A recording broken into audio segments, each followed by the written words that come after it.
بسم اللہ الرحمن الرحیم۔ السلام علیکم۔ روزانہ واقعات سننے کے لیے اس چینل کو سبسکرائب کریں۔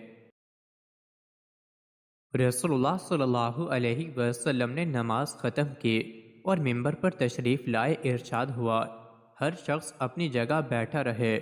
پھر دریافت فرمایا، جانتے ہو میں نے تمہیں بیٹھے رہنے کے لیے کیوں کہا ہے؟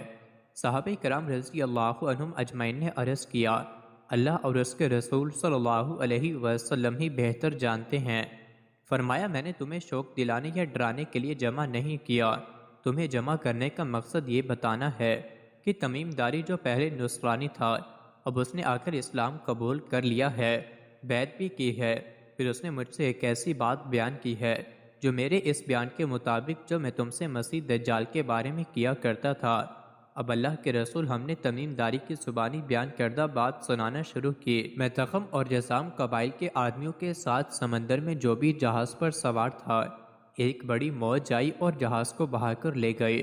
سمندری طوفان میں ہمارا جہاز ایک مہینے تک ادھر ادھر لڑکتا اور بھٹکتا رہا، پھر اس کا رخ ایک جزیرے کی طرف ہو گیا، یہاں تک کہ سورج غروب ہو گیا۔ جزیرے کے قریب پہنچ کر ہم ایک چھوٹی سی کشتی میں سوار ہو گئے، پھر جزیرے میں داخل ہوئے۔ ہم نے وہاں ایک گھنے اور کھردارے بالوں والا چوپایا دیکھا، بالوں کی بہتات کی وجہ سے اس کی اگلی اور پچھلی جانب کا کوئی پتہ ہی نہ چلتا تھا۔ لوگوں نے اس سے پوچھا، تمہارے لیے بربادی ہو، تم کون ہو؟ وہ کہنے لگا، میں جساسہ ہوں۔ پوچھا، جساسہ کیا بلا ہے؟ وہ بولا، ایک قوم ایسا کرو، اس سامنے والے گرجا گھر میں ایک شخص رہتا ہے، اس کے پاس چلے جاؤ، وہ تمہیں بڑے شوق سے ساری بات بتائے گا اور تمہاری بات بھی سنے گا، وہ تمہارے بارے میں جاننے کا بہت مشتاق ہے۔ جب اس نے ہمیں متذکرہ آدمی کے بارے میں بتلایا تو ہمیں اس چوپائے کے بارے میں شیطان ہونے کا خوف ہوا۔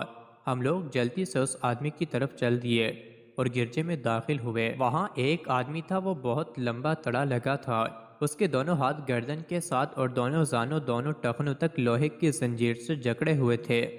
ہم نے اتنی سختی سے جکڑا ہوا آدمی کبھی نہ دیکھا تھا۔ ہم نے پوچھا، ارے کمبخت تو کیا چیز ہے؟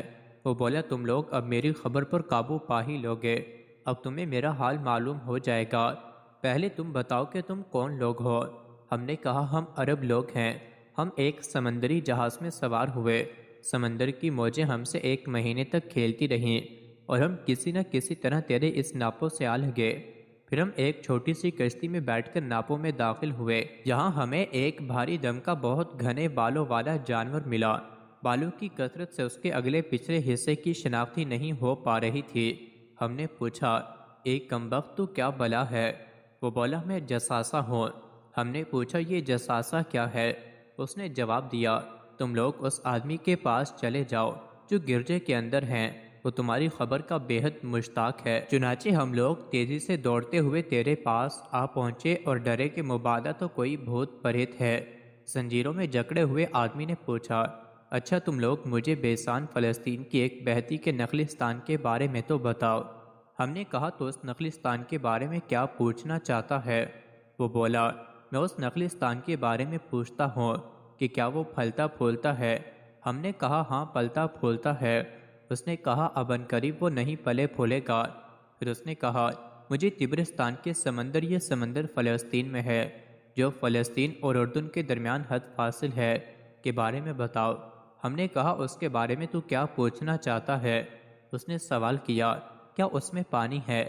ہم نے کہا، ہاں اس میں تو بہت زیادہ پانی ہے۔ وہ بولا، عنقریب اس کا پانی سوکھ جائے گا۔ پھر اس نے کہا، مجھے صغر ملک شام کا ایک شہر کے چشمے کے متعلق معلومات دو۔ ہم نے کہا، تو اس چشمے کے بارے میں کیا جاننا چاہتا ہے؟ کہنے لگا، کیا اس میں پانی ہے اور کیا وہاں کے لوگ اس پانی سے کھیتی باڑی کرتے ہیں؟ ہم نے بتایا، اس میں بہت پانی ہے، وہاں کے لوگ اس کے پانی سے فائدہ اٹھاتے ہیں اور کھیتی باڑی کرتے ہیں۔ وہ پوچھنے لگا، مجھے نبی الامہ السلام کے بارے میں بتاؤ کہ وہ کیا کر رہے ہیں؟ ہم نے کہا، وہ مکہ مکرمہ سے ہجرت کر کے مدینہ منورہ تشریف لا چکے ہیں۔ اس نے دریافت کیا، کیا ان سے عربوں نے لڑائی کی ہے؟ ہم نے کہا، ہاں۔ پوچھا، اس کا نتیجہ کیا نکلا؟ ہم نے کہا، انہوں نے قرب و جوار کے عربوں پر قبضہ پا لیا ہے اور عربوں نے ان کی اطاعت قبول کر لی ہے۔ کہنے لگا، کیا ایسا ہو گیا ہے؟ ہم نے کہا، ہاں۔ وہ کہنے لگا، یاربوں کے حق میں بہت اچھا ہے کہ اس کی اطاعت کریں۔ جواب میں تمہیں اپنے بارے میں بتاتا ہوں، میں مسیح دجال ہوں۔ اب وقت آ ہی چاہتا ہے کہ مجھے یہاں سے نکلنے کی اجازت مل جائے گی۔ جب میں نکلوں گا تو ساری دنیا میں گھوموں گا، تمام چھوٹی بڑی بستیوں کا 40 دنوں میں دورہ کر لوں گا۔ ہاں، میں مکہ مکرمہ اور مدینہ منورہ میں داخل نہیں ہو پاؤں گا، کیونکہ ان دونوں شہروں میں میرے لیے داخل ہونا حرام ہے۔ جب بھی میں ان دونوں شہروں یا ان میں سے کسی ایک میں داخل ہونے کی کوشش کروں گا، ایک فرشتہ ننگی تلوار سونتے ہوئے میرا استقبال کرے گا اور مجھے شہر میں داخل ہونے سے روک دے گا۔ ان شہروں کے ہر راستے پر فرشتے ہیں جو ان کی حفاظت کرتے ہیں۔ اس حدیث کی روایت فاطمہ بنت قیس ہیں، جو ضحاک بن قیس کی بہن ہیں۔ وہ کہتی ہیں کہ اس موقع پر اللہ کے رسول ہم اپنے ممبر پر کھڑے تھے۔ آپ نے اپنے عصا سے ممبر پر ٹیک لگائی اور پھر فرمایا، کیا میں نے تمہیں یہ باتیں نہیں بتائی تھیں؟ لوگوں نے جواب دیا، بے شک بتائی تھیں۔ ارشاد ہوا، جو مجھ سے تمیم نے یہ اوپر والی باتیں بیان کیں تو یہ وہی باتیں تھیں جن کا میں تم سے ذکر کر چکا ہوں اور مکہ اور مدینے کے بارے میں بتا چکا ہوں۔ مزید ایسی ہی ویڈیوز کے لیے چینل کو ضرور سبسکرائب کریں۔